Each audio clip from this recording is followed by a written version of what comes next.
Just wanted to let some time pass from the last update that we did, just to get a better handle on what's going on with this hurricane. Now, there's been a lot of speculation about weather modification, and I've always been a little suspect of that because Mother Nature being what it is, um, sometimes things just happen. But this might be the first time anyone has ever seen a Category 5 hurricane just stop dead in its tracks and then make a perfect right hand turn to go north and then stop again. And I just wanted to show this real quick. This is a screenshot from a video that I did yesterday, early afternoon, 3 or 4 o'clock, and this was when the first leading edge of the eye wall had just started to touch the eastern edge of the Bahamas. It first made landfall. It's 4 o'clock yesterday afternoon. And then last night, it had made it from here all the way to here, which is like nothing. And now, here's where we are at this point. It has pretty much moved at the speed of smell across, and it's still over the Bahamas. And I have a question, and I want people to think about this critically before they answer. If the reason the forecast changed from it going across Florida and up directly through the center part of the state over to the forecast now being that it's going to stay out to sea, if the reason that changed was because something happened in the upper atmosphere, the Gulf Stream changed, and it changed that quickly, and it was that much of an effect, given the amount of time that's passed and how slowly the storm is moving, couldn't it just change again? I mean, theoretically, if they were wrong to begin with and something happened and now they have a new update, it could just change right back if they couldn't predict it the first time, right? Because this is what it was. I mean, and it was pretty, unanimous. Nobody was debating this. From when it was out here, it was supposed to have been hitting Cape Canaveral right now. In fact, it was supposed to have already hit Cape Canaveral and be on its way to Orlando. This is what was said. As you can see, into Tuesday, all times local. Shows it here. Category 2. Shows it missing the Bahamas. And here is a mixture of every track of every Category 5 intensity hurricane from 1851 to 2018. Does anybody see in here any right angles? Now, there is one up here that's kind of close, strangely enough, over the Bahamas. It doesn't say which one is which here. But this one, as far as the way it's behaved, it's just weird. It is just really, really weird. And here's a better image to show that these just, they have a regular kind of pattern. And the ones that come up here to the coast do, they have been known to turn north and head. That's not like it's something that's never happened before. But for them to have been so unbelievably wrong for so long, and then to just snap their fingers and change their minds, and I don't know how you could predict anything at this point with this particular storm. Because here we are, and let's see, it made landfall at Elbow Key yesterday at 3 o'clock in the afternoon, 3:30, something like that. And it is now 7:30 the next day. So we're talking 28 hours. It's moved less than, I would say, maybe, on the outside, maybe 80 miles in 28 hours. And it's just literally standing there. And yes, it came west and it did move south a little bit. And now it's kind of moving north, but now it's stopping again. It's starting to turn back west. In the amount of time that this storm has been active, How in the world could anybody say, yeah, for sure, by tomorrow it's going to be here, and then by, Thursday it's going to be here, and then, because they were just a matter of a few days ago completely thinking something different. So that's just my 2 cents on this. And it's still a beautiful day in Jacksonville, St. Augustine region. Has been the last couple days. We've had a few little storms at night, but nothing to write home about. Gorgeous weather. And, this thing is sitting here, and these outer bands are, of course, hitting all of this populated region. And I don't care if you've built something to withstand a Category 5 hurricane. Not many things can be built to withstand a Category 5 hurricane force indefinitely. And I'll say this again about the whole nuclear power plant thing. It's built on sand. This is a giant sand blaster. Picking up sand, and if anybody's ever used one, a high pressure sand blaster, you can cut through a lot of stuff.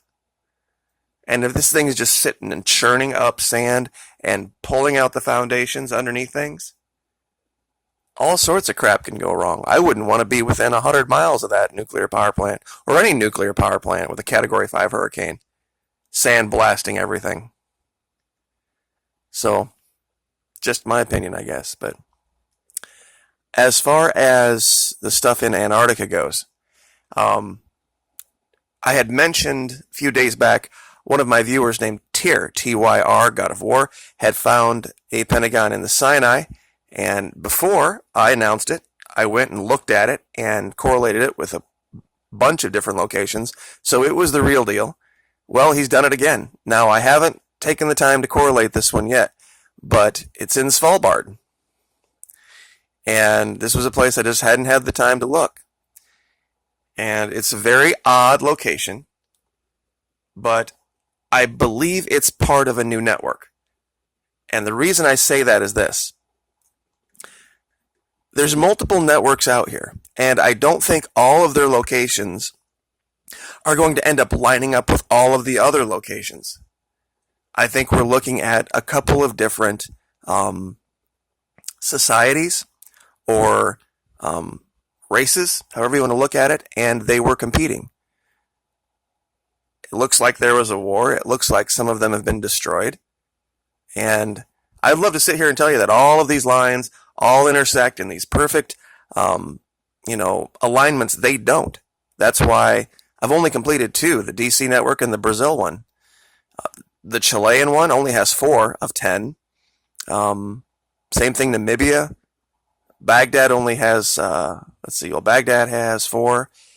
The one in the Libyan desert has 3. But I think the new network is going to be largely in Asia and Australia. And I think a lot of it's going to be very, very hard to find. Because that stuff, a lot of the stuff in China, you don't get any high-res imagery out of China. Very, very little. That's actually, you have to go into Google Earth Pro that has a settings. I think it's under Tools in the upper left. In Options, you have to have the box for high-res imagery checked for this to work. But I have a location on Kodiak Island, one on Somerset Island, one in Svalbard, and I've actually been able to, believe it or not, correlate 2 different locations to the Tunguska air blast. I kid you not, out here in the middle of Siberia. Not just 1, 2. So I'm wondering if that was perhaps people getting rid of something.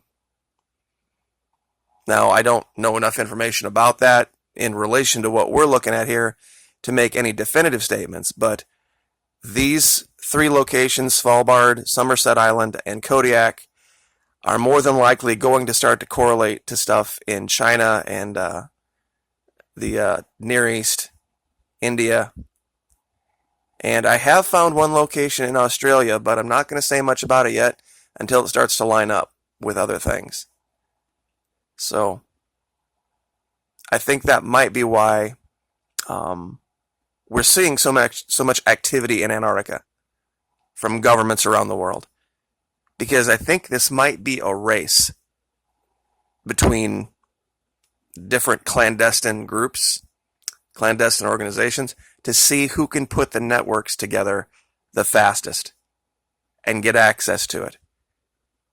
Just because they have a location, maybe there's a Stargate there, maybe there's not. Maybe there's just leftover technology. Maybe they're trying to hodgepodge together, one or two or three sites that work from things they find in different locations. I don't think that they have deluded themselves to think that they're going to get the whole network up and running unless they can figure out how to construct it. I think they're trying to reverse engineer. I think basically it's like being at a junkyard and trying to build a car. Eventually in a big enough junkyard, you'll probably get enough water pumps and cylinder heads and, belts and different things to get something to turn over, to get something to fire. But it's going to take, probably a few trips to AutoZone for gaskets and sealants and different things like that. It's just an analogy. And I think it's just they're doing it on a very high-tech scale. I am looking into CERN in Switzerland. Somebody had mentioned one of my lines runs real close. This is Switzerland. I don't have anything through there yet, but once again, I haven't really delved a whole lot into this region, Eastern Europe and Asia. But I've sent probably a dozen, maybe 24 people, the KMZ file. That all you have to do is just request it. Go ahead. All you have to do is type "this is my email" into a comment down there, and of course, give me the email. Give me your email. The word email I have set to go into my held for review file, so nobody will see it. I'll see it, you'll see it, but nobody else will. And then I can glean that email out of that message and then delete it so nobody will see it. And I can get you this KMZ file that will give you every single location that I have ever found, ever looked at, and all of these connecting lines. And all you've got to do is import it to, now this isn't Google Maps. This is Google Earth Pro. There are three different things. There's Google Maps, there's Google Earth, the web-based version, and then there's Google Earth Pro, standalone on your hard drive. You don't need to use it. You don't need a connection, but to download it, of course, you will. And you'll, of course, have to go in and you'll have to have DirectX or OpenGL. And, of course, have the ability to, display high-res imagery for this to all work. So, but I will leave that there, and we will definitely pray for those who are in harm's way, whomever those might be. But once again, I will just show you what they are saying. Like, share, subscribe.